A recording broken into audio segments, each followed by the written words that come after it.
Punjabi union ਦੇ ਪ੍ਰਬੰਧ ਹੇਠ ਪੰਜਾਬ ਹਾਊਸ ਲਾਹੌਰ ਵਿੱਚ ਮੰਨੇ ਪ੍ਰਮੰਨੇ ਸ਼ਾਇਰ ਕੈਸਰ ਮਹਿਮੂਦ ਗੁਰਾਇਆ ਦੇ ਪੰਜਾਬੀ ਗ਼ਜ਼ਲਾਂ ਉੱਤੇ ਮੁਸ਼ਤਮਿਲ ਸ਼ੇਰੀ ਮਜਮੂਏ ਲੂ ਰਚੀਆਂ ਪੀੜਾਂ ਦੀ ਤਕਰੀਬੇ ਰੂਨਮਾਈ ਮੁਨੱਕਦ ਹੋਈ। ਤਕਰੀਬ ਦੀ ਸਦਾਰਤ ਮਸ਼ਹੂਰ ਸ਼ਾਇਰ ਜਾਨ ਕਸ਼ਮੀਰੀ ਨੇ ਕੀਤੀ, ਜਦਕਿ ਨਿਜ਼ਾਮਤ ਦੇ ਫਰਾਇਦ ਇਹਸਾਨ-ਉੱਲਾ ਤਾਹਿਰ ਹੋਰਾਂ ਅਦਾ ਕੀਤੇ। ਮੁੱਖ ਵਕਾਲੀ ਇਕੱਠ ਵਿੱਚ ਸ਼ਾਇਰਾਂ, ਅਦੀਬਾਂ ਤੇ ਦਾਨਿਸ਼ਵਰਾਂ ਦੀ ਵੱਡੀ ਗਿਣਤੀ ਨੇ ਰਲਤ ਕੀਤੀ। ਮੰਨੇ ਪ੍ਰਮੰਨੇ ਸ਼ਾਇਰ ਕੈਸਰ ਮਹਿਮੂਦ ਗੁਰਾਇਆ ਦੇ ਸ਼ੇਰੀ ਮਜਮੂਏ ਲੂ ਰਚੀਆਂ ਪੀੜਾਂ ਦੇ ਹਵਾਲੇ ਨਾਲ ਖਿਤਾਬ ਕਰਦਿਆਂ ਮੁਕਰਰੀਨ ਨੇ ਆਖਿਆ ਕਿ ਬਿਲਾਸ਼ੁਬਾ ਇਹ ਕਿਤਾਬ ਪੰਜਾਬੀ ਅਦਬ ਵਿੱਚ ਗਰਾਂ ਕਦਰ ਵਾਧਾ ਹੈ।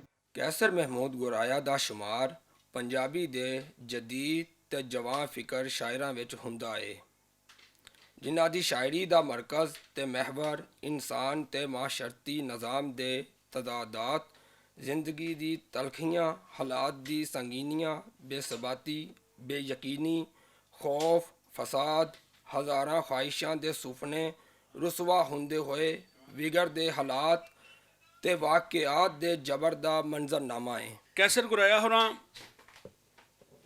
ਆਪਣੀ ਇਸ ਕਿਤਾਬ ਦੇ ਵਿੱਚ ਜਿਹੜੀਆਂ ਅੱਖਰੀ ਜੁੜਤਾਂ ਫੇਲ ਤੇ ਇਸਮ ਦੇ ਜੋੜ ਦੇ ਨਾਲ ਤਖਲੀਕ ਕੀਤੀਆਂ ਨੇ, ਇਹ ਉਹ ਅੱਖਰ ਨੇ ਜਿਹੜੇ ਅੱਖਰੀ ਜੁੜਤਾਂ ਬਣ ਕੇ, ਤਰਕੀਬਾਂ ਤੇ ਇਸਲਾਮਾਂ ਬਣ ਕੇ ਪੰਜਾਬੀ ਗਜ਼ਲ ਨੂੰ ਇੱਕ ਨਵਾਂ ਪਣ ਦਿੰਦੇ ਨੇ।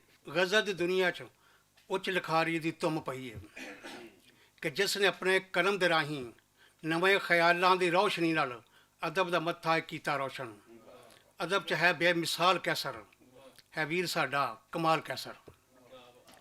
ਹੈ ਇਸ ਦਾ ਲਹਿਜਾ ਬੜਾ ਹੀ ਮਿੱਠਾ ਤੇ ਮੁਨਫਰਿਦ ਵੀ, ਹੈ ਇਸ ਦਾ ਲਹਿਜਾ ਬੜਾ ਹੀ ਮਿੱਠਾ ਤੇ ਮੁਨਫਰਿਦ ਵੀ। ਉਹ ਜਿਸ ਨੇ ਪੰਜਾਬ ਦੀ ਸਕਾਫਤ ਤੇ ਪਿੰਡ ਦੀ ਰਹਿਤਰ ਨੂੰ ਆਪਣੇ ਲਫ਼ਜ਼ਾਂ ਦੇ ਵਿੱਚ ਪਰੋ ਕੇ ਹੈ ਜ਼ਿੰਦਾ ਕੀਤਾ।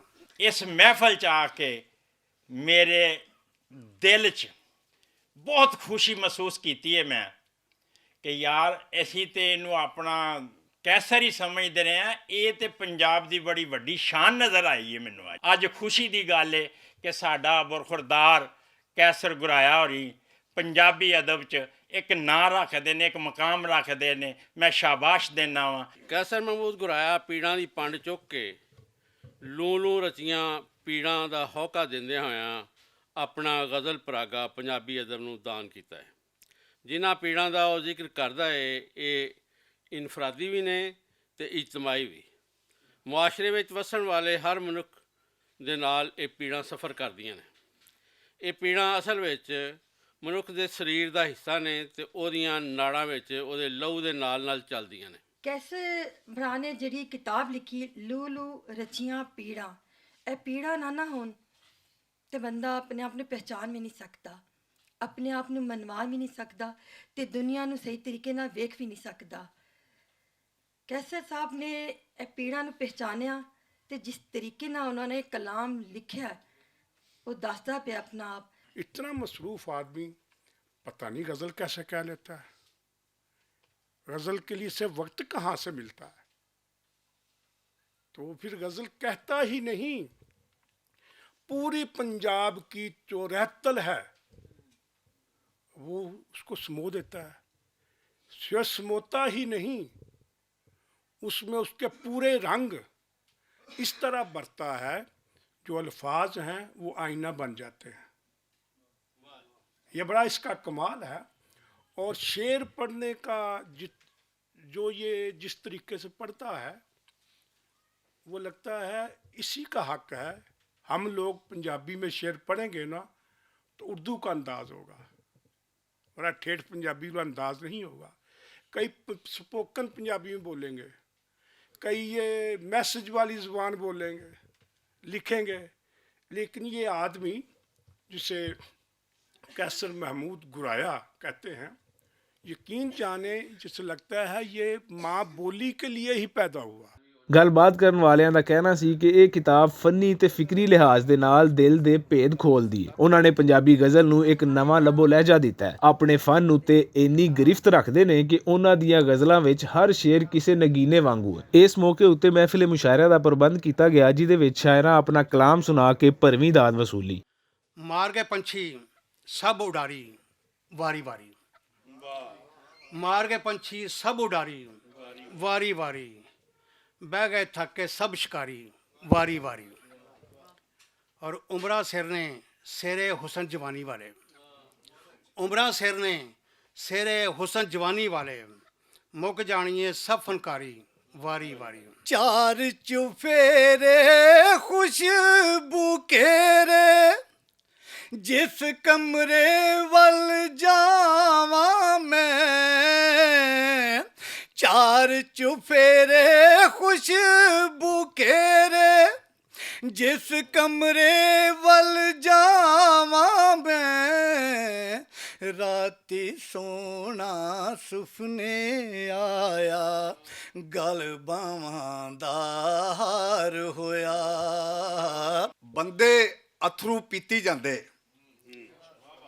ਬੰਦੇ ਅਥਰੂ ਪੀਤੀ ਜਾਂਦੇ, ਹੋਂਠ ਵੀ ਆਪਣੇ ਸੀਤੀ ਜਾਂਦੇ। ਬੰਦੇ ਅਥਰੂ ਪੀਤੀ ਜਾਂਦੇ, ਹੋਂਠ ਵੀ ਆਪਣੇ ਸੀਤੀ ਜਾਂਦੇ। ਸਿਰ ਝੁਕਾ ਕੇ ਜ਼ੁਲਮਾਂ ਅੱਗੇ ਸਹਿੰਦੇ ਚੁੱਪ ਚਪੀਤੀ ਜਾਂਦੇ। ਜੋ ਕਰਨਾ ਹੈ ਕਰਦੇ ਨਹੀਂ, ਜੋ ਨਹੀਂ ਕਰਨਾ ਕੀਤੀ ਜਾਂਦੇ। ਓਏ ਹਾਕਾ ਕੂਕ ਦੀ ਗੱਲ ਨਹੀਂ ਕਰਦੇ, ਉਂਝ ਨਮਾਜ਼ਾਂ ਨੀਤੀ ਜਾਂਦੇ। ਪ੍ਰੀਤ ਨੂੰ ਇੰਜ ਨਿਭਾਣਾ ਪੈਂਦਾ ਏ, ਰੋਗ ਦਿਲ ਦਾ ਲੁਕਾਣਾ ਪੈਂਦਾ ਏ। ਆਪ ਰਾਹੀ ਤੇ ਆਪ ਹੀ ਮੰਜ਼ਿਲ, ਆਪ ਰਾਹੀ ਤੇ ਆਪ ਹੀ ਮੰਜ਼ਿਲ, ਆਪ ਰਸਤਾ ਬਣਾਉਣਾ ਪੈਂਦਾ ਹੈ। ਆਪ ਰਾਹੀ ਤੇ ਆਪ ਹੀ ਮੰਜ਼ਿਲ, ਆਪ ਰਸਤਾ ਬਣਾਉਣਾ ਪੈਂਦਾ ਏ। ਮਿੱਟੀ ਗੁੰਨ ਕੇ ਤੇ ਕੁਛ ਨਹੀਂ ਬਣਦਾ, ਮਿੱਟੀ ਗੁੰਨ ਕੇ ਤੇ ਕੁਛ ਨਹੀਂ ਬਣਦਾ, ਚਾਕ ਨੂੰ ਵੀ ਕਮਾਉਣਾ ਪੈਂਦਾ ਹੈ। ਸੂਈ ਦਾ ਨੱਕਾ ਦੁਨੀਆ ਤੰਗ, ਬਚ ਬਚਾ ਕੇ ਇੱਥੋਂ ਲੰਘ। ਸੂਈ ਦਾ ਨੱਕਾ ਦੁਨੀਆ ਤੰਗ, ਬਚ ਬਚਾ ਕੇ ਇੱਥੋਂ ਲੰਘ। ਨਫ਼ਰਤ ਨਾਲ ਅਸਾਡੀ ਜੰਗ, ਨਫ਼ਰਤ ਨਾਲ ਅਸਾਡੀ ਜੰਗ, ਪਿਆਰ ਚ ਨਾ ਤੇ ਪਿਆਰ ਹੈ ਚੰਗ। खबर कोई फैलानी किसे ने, खबर कोई फैलानी किसे ने, मेरे ਕੰਨ ਵਿੱਚ ਆਖੇ। ਮੈਂ ਹਰ ਇੱਕ ਦੇ ਕੰਨ ਵਿੱਚ ਆਖਾਂ, ਬਣਾ ਦੇਨੀ ਆ ਫੁੱਲ ਝੜੀ। ਆਖਣ ਮੈਨੂੰ ਖਬਰ ਅਖਬਾਰਾਂ ਦੀ, ਆਖਣ ਮੈਨੂੰ ਖਬਰ ਅਖਬਾਰਾਂ ਦੀ, ਲੁਕਾਉਂਦੇ ਨੇ ਮੇਰੇ ਕੋਲੋਂ ਗੱਲਾਂ। ਪਰ ਮੈਂ ਵੀ ਧੁੰਦੀ ਪੱਕੀ ਬੜੀ, ਛੱਡਦੀ ਨਹੀਂ ਕਿਸੇ ਦੀ ਜ਼ਰੀ। ਤੈਨੂੰ ਦਿਲ ਦਾ ਮਸਲਾ ਦੱਸਿਆ, ਤੈਨੂੰ ਦਿਲ ਦਾ ਮਸਲਾ ਦੱਸਿਆ, ਇਹ ਵੀ ਦੱਸਿਆ ਮਸਲਾ ਤੂੰ ਏ। ਤੇਰੇ ਵੱਲੋਂ ਕੋਈ ਤਸੱਲੀ ਨਾ ਕੋਈ ਹੱਲ ਏ, ਇਹ ਕੋਈ ਗੱਲ ਏ। ਤੇ ਲੋਕਾਂ ਨਾਲ ਤੂੰ ਖੇੜ ਹੱਸੇ, ਲੋਕਾਂ ਨਾਲ ਤੂੰ ਖੇੜ ਹੱਸੇ, ਖੁਸ਼ੀ ਮਨਾਵੇਂ ਰਸੇ ਵਸੇ। ਲੋਕਾਂ ਨਾਲ ਤੂੰ ਖੇੜ ਹੱਸੇ, ਖੁਸ਼ੀ ਮਨਾਵੇਂ ਰਸੇ ਵਸੇ। ਸਾਡਾ ਹੋ ਕੇ ਸਾਡੇ ਲਈ ਬਸ ਅੱਜ ਤੇ ਕੱਲ ਏ, ਇਹ ਕੋਈ ਗੱਲ ਏ। ਕਾਨੂੰ ਪੱਟਿਆ ਜੇ ਵਿਹੜੇ ਵਿੱਚੋਂ ਬੂਟਾ, ਕਿ ਚਿੜੀਆਂ ਉਦਾਸ ਹੋ ਗਈਆਂ। ਕਾਨੂੰ ਪੱਟਿਆ ਜੇ ਵਿਹੜੇ ਵਿੱਚੋਂ ਬੂਟਾ, ਕਿ ਚਿੜੀਆਂ ਉਦਾਸ ਹੋ ਗਈਆਂ। ਉਹਨੇ ਲੱਖਾਂ ਵਿੱਚੋਂ ਹਾਣੀ ਮੈਨੂੰ ਚੁਣਿਆ, ਉਹਨੇ ਲੱਖਾਂ ਵਿੱਚੋਂ ਹਾਣੀ ਮੈਨੂੰ ਚੁਣਿਆ, ਤੇ ਮੇਰੇ ਜਿਹੇ ਨਸੀਬ ਕਿਸ ਦੇ। ਲੁੱਸ ਲੁੱਸ ਕਰਦੀ ਦਿਲ ਦੀ ਧਰਤੀ, ਲੁੱਸ ਲੁੱਸ ਕਰਦੀ ਦਿਲ ਦੀ ਧਰਤੀ। ਤੂੰ ਆਵੇਂ ਜਲ ਥਲ ਹੋ ਜਾਵੇ, ਤੇ ਸਭ ਅਲਮਾਸ ਮੈਂ ਛੱਡ ਸਕਨੀ ਆ, ਸਭ ਅਲਮਾਸ ਮੈਂ ਛੱਡ ਸਕਨੀ ਆ। ਉਹ ਜੇ ਮੇਰੇ ਵੱਲ ਹੋ ਜਾਵੇ, ਤੇ ਉਹਦੀ ਮੇਰੀ ਗੱਲ ਹੋ ਜਾਵੇ, ਕੁਝ ਤਬੀਅਤ ਵੱਲ ਹੋ ਜਾਵੇ। ਅਕਲਾਂ ਸਾਰੀਆਂ ਡਾਢੇ ਨੂੰ ਨੇ, ਮਾੜਾ ਝੱਲ ਵਲੱਲਾ ਹੁੰਦਾ ਹੈ। ਔਰ ਦੁਖੀਆਂ ਵੱਲ ਮਿਹਰਬਾਨੀ, ਦੁਖੀਆਂ ਵੱਲ ਦੁੱਖ ਵਾਂਗ ਨਵਾਬਾਂ, ਦੁਖੀਆਂ ਵੱਲ ਦੁੱਖ ਵਾਂਗ ਨਵਾਬਾਂ। ਬੈਠਾ ਮਾਰ ਪਥੱਲਾ ਹੁੰਦਾ ਹੈ, ਔਰ ਪੱਲੇ ਕੱਖ ਨਹੀਂ ਰਹਿੰਦਾ ਕੈਸਰ, ਪੱਲੇ ਕੱਖ ਨਹੀਂ ਰਹਿੰਦਾ ਕੈਸਰ। ਬੰਦਾ ਜਦੋਂ ਨਗੱਲਾ ਹੁੰਦਾ ਹੈ, ਮਿਹਰਬਾਨੀ ਜਨਾਬ, ਪੱਲੇ ਕੱਖ ਨਹੀਂ ਰਹਿੰਦਾ ਕੈਸਰ। ਬੰਦਾ ਜਦੋਂ ਨਗੱਲਾ ਹੁੰਦਾ ਹੈ, ਔਰ ਕੱਲਾ ਬੰਦਾ ਕੱਲਾ ਹੁੰਦਾ ਹੈ, ਉਹਦੇ ਨਾਲ ਫਿਰ ਅੱਲਾ ਹੁੰਦਾ ਹੈ। ਟੁੱਟੀ ਰਬਤ ਜ਼ੰਜੀਰ ਦੀ ਕੁਰੀ ਤੇ ਨਹੀਂ, ਸਲਾਸਲ ਸਿਲਕ ਦੀ ਨਾਲ ਵਫਾ ਬੱਧਾ। ਸਲਾਸਲ ਸਿਲਕ ਦੀ ਨਾਲ ਵਫਾ ਬੱਧਾ। ਮੇਰਾ ਪਿਆਰ ਕੋਈ ਖਾਨਾਪੁਰੀ ਤੇ ਨਹੀਂ,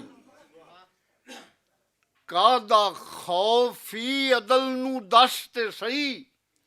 ਹਾਥੇ ਕਲਮ ਮੇਰੇ ਕੋਈ ਛੁਰੀ ਤੇ ਨਹੀਂ। ਦਿਲ ਤੇ ਜ਼ੁਬਾਨ ਕਹਿਣ ਮਿਲ ਕੇ ਦਰੂਦ ਜਦੋਂ, ਦਿਲ ਤੇ ਜ਼ੁਬਾਨ ਕਹਿਣ ਮਿਲ ਕੇ ਦਰੂਦ ਜਦੋਂ, ਇੰਜ ਲੱਗੇ ਜਿਵੇਂ ਕਿਸੇ ਮਿਸ਼ਰੀਆਂ ਕੋਲੀਆਂ। ਚੰਨ ਦਾ ਚਾਨਣ ਫੁੱਲ ਦੀ ਖੁਸ਼ਬੂ ਤੇਰੇ ਨਾਂ, ਚੰਨ ਦਾ ਚਾਨਣ ਫੁੱਲ ਦੀ ਖੁਸ਼ਬੂ ਤੇਰੇ ਨਾਂ, ਮੇਰੀ ਸੋਚ ਦਾ ਸਾਰਾ ਜਾਦੂ ਤੇਰੇ ਨਾਂ। ਕੈਸਰ ਮਹਿਮੂਦ ਗੋਰਾਇਆ ਅਸਲੂਬੀਆਤੀ ਹੁਨਰ ਤੋਂ ਆਸ਼ਨਾ ਨੇ। ਉਹਨਾਂ ਦੀ ਕਿਤਾਬ ਲੂਲੂ ਰਚੀਆਂ ਪੀੜਾਂ ਪੰਜਾਬੀ ਅਦਬ ਦਾ ਇੱਕ ਮੋਤਬਰ ਹਵਾਲਾ ਬਣ ਕੇ ਸਾਹਮਣੇ ਆਉਂਦੀ ਹੈ।